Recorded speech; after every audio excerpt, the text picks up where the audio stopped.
Então, agora que a gente chegou nas matrizes, aí eu pergunto, como a gente usa elas e para que elas funcionam? Primeiro, eu vou apresentar essa daqui. O que é que ela faz? Ela pega, quando eu aplico ela num vetor que ele está definido no referencial B1, então ele vai ter componentes I1, J1 e K1. Eu aplico ela e obtenho um vetor em componentes IJK. Então, no caso, essa matriz vai ter essa propriedade de transformar um vetor que está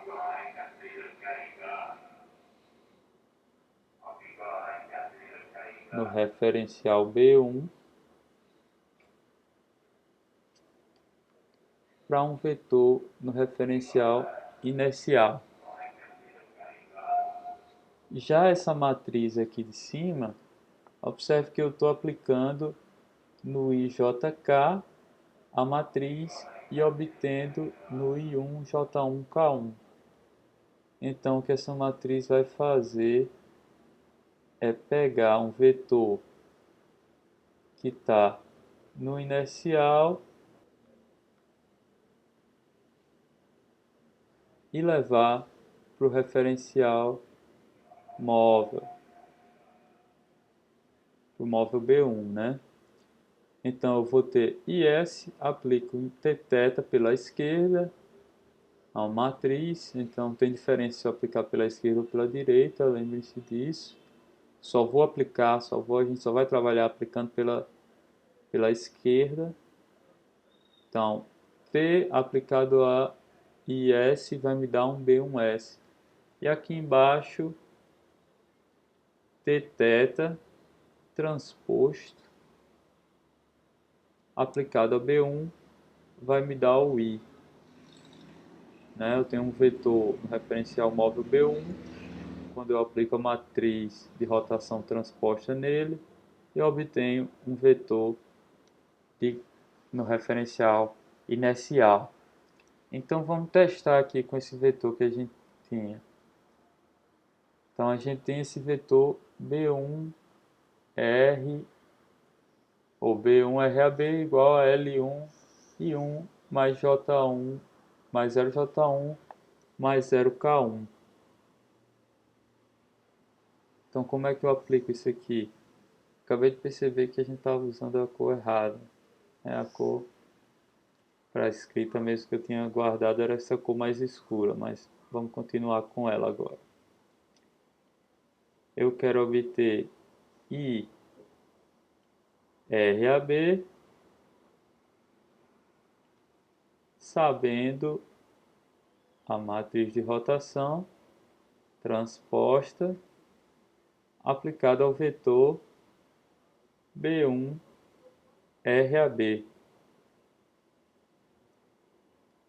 Isso fica, vamos lá colocar a matriz, eu vou chamar Cθ o cosseno de θ e Sθ o seno de θ, para não ficar a escrita muito cheia.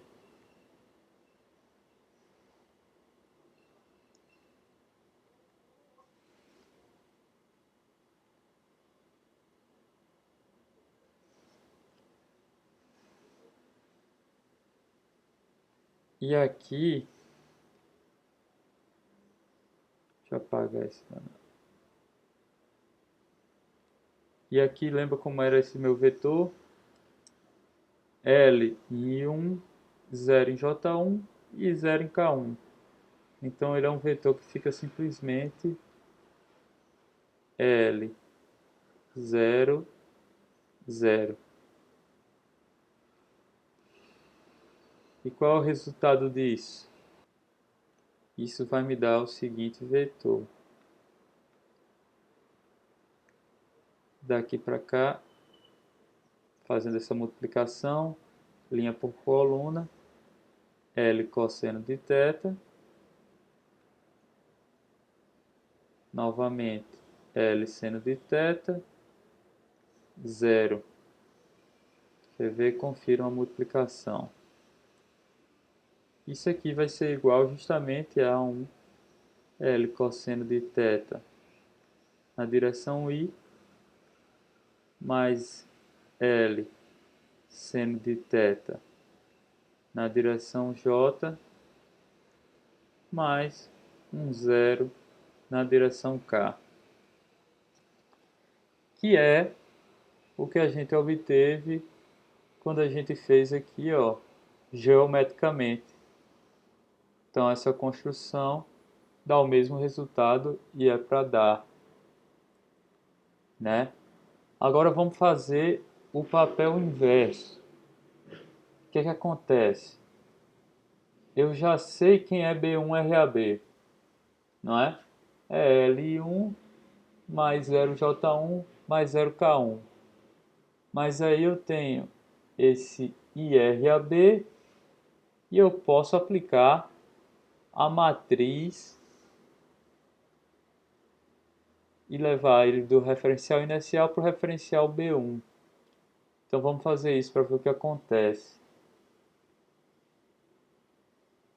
Nesse caso, B1 RAB é igual a Tθ e RAB.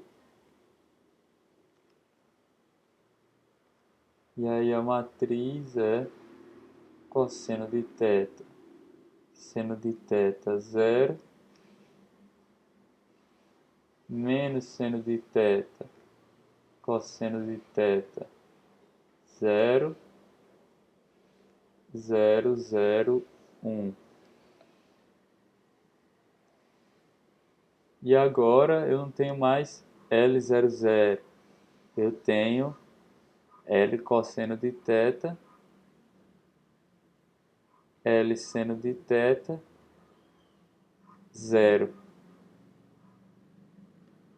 E aí o que é que eu obtenho?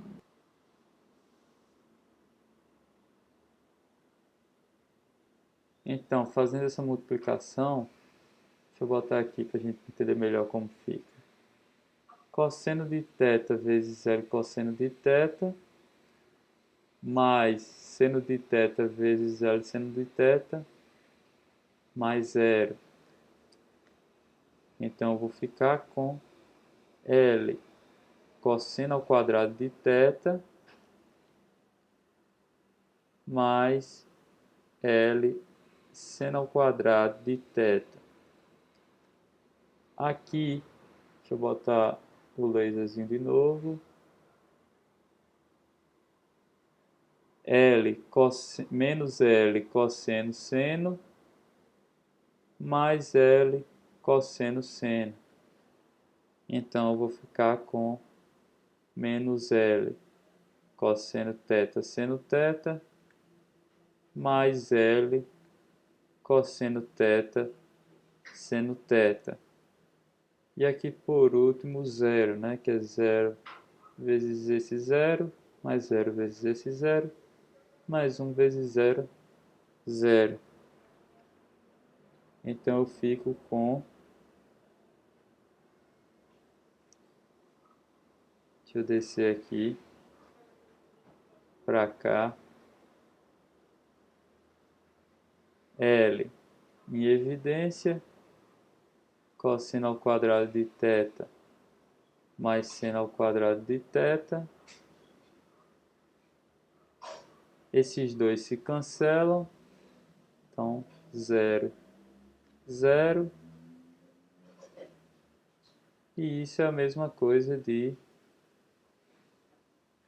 L 0, 0.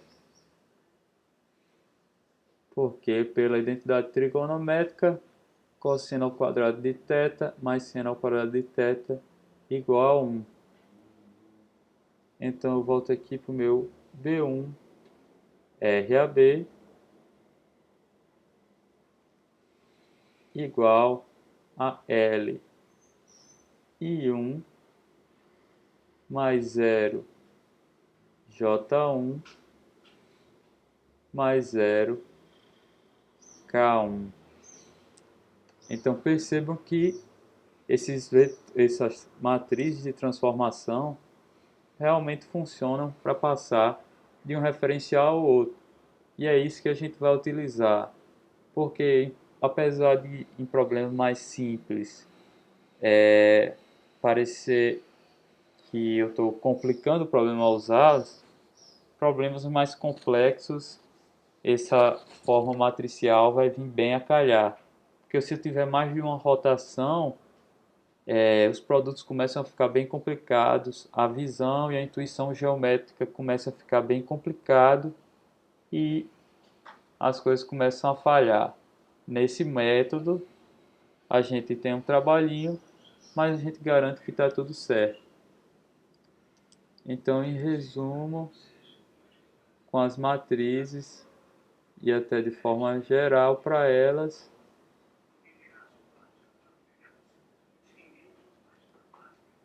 eu obtenho um IRAB a partir de um Tθ transposto B1RAB e obtenho um B1RAB a partir de um Tθ IRAB. E isso vale para qualquer vetor. Então, com isso, eu conseguiria já escrever essa equação aqui, né? Qualquer uma delas. Eita. IROB, IROA mais IRAB, porque eu sei como transformar esse B1RAB para I, ou então B1ROB como B1ROA mais B1RAB, porque eu sei como transformar esse B1ROA do I para o B1. Seria só usando uma matriz de transformação. Uma coisa que eu quero deixar, digamos, bem claro desde o início para vocês é o seguinte: esse processo de definir as matrizes de rotação, aqui como a gente definiu para o eixo Z, a gente só faz uma vez, né? Quando a gente for analisar um problema, o que é que a gente vai ver? Opa, está rotacionando em relação ao eixo Z. Então eu vou aplicar essa matriz de rotação. Porque o que é que eu vejo muitos alunos fazendo é reanalisando esse problema, remontando essa matriz. Eu olho aqui, como é que está configurado? Aí faz esse mesmo processo que a gente acabou de fazer, obtém a matriz e assim passa a usá-la.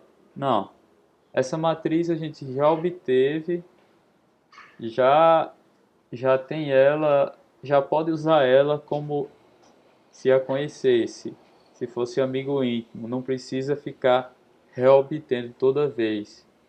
E outra coisa, isso aqui é bem importante. Mesmo que essa rotação venha para cá, o que é que acontece se ela vir para cá? Eu teria um θ que estaria não pela regra da mão direita aqui é positivo e no outro sentido é negativo. Então eu teria um θ que estaria ainda no sentido negativo. E se eu fizer essa representação aqui nas matrizes com esse x para baixo e esse y vindo aqui para o outro lado, como um θ negativo aqui e um θ negativo aqui, eu vou obter matrizes diferentes. Não é isso que a gente quer na disciplina, beleza? Porque vai complicar coisas que vêm à frente.